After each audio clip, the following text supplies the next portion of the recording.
I'm supposed to walk you through the job as our new security guard. From your resume, I can tell that you're already a well-experienced guard, but you know, it's protocol, so I have to walk you through the basics anyway. So, let's get started. We have security cameras all around the restaurant, and if you bring up the camera panel, you'll be able to view the feed from each camera by pressing the camera buttons on the minimap.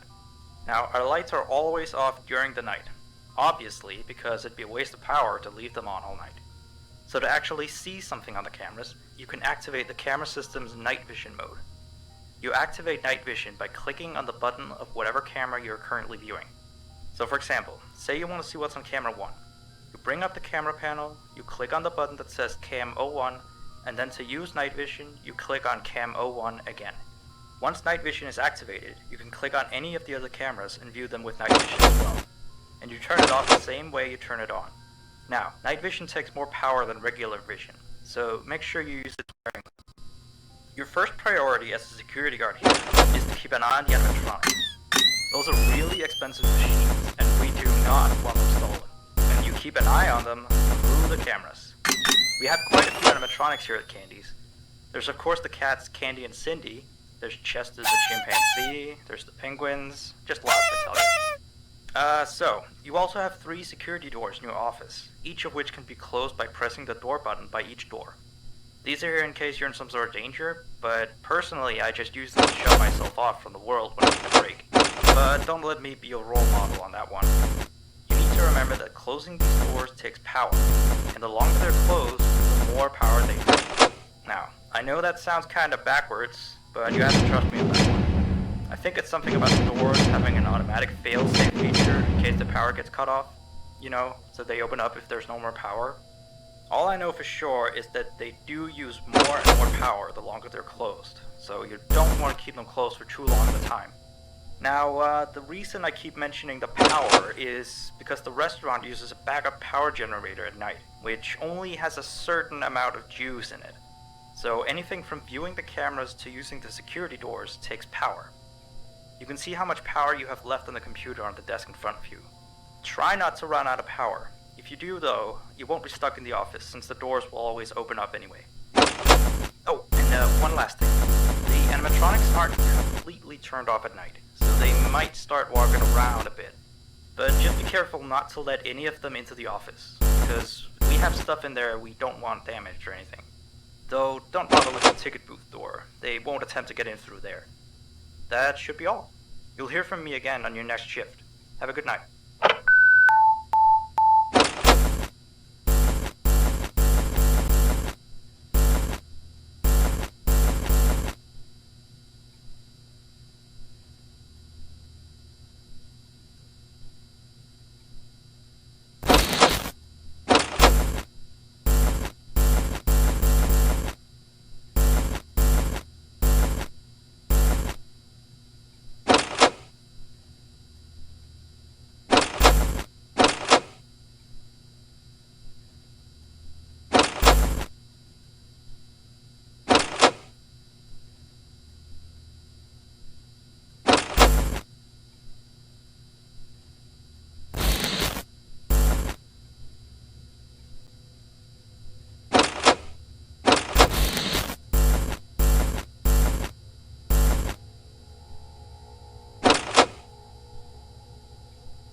message.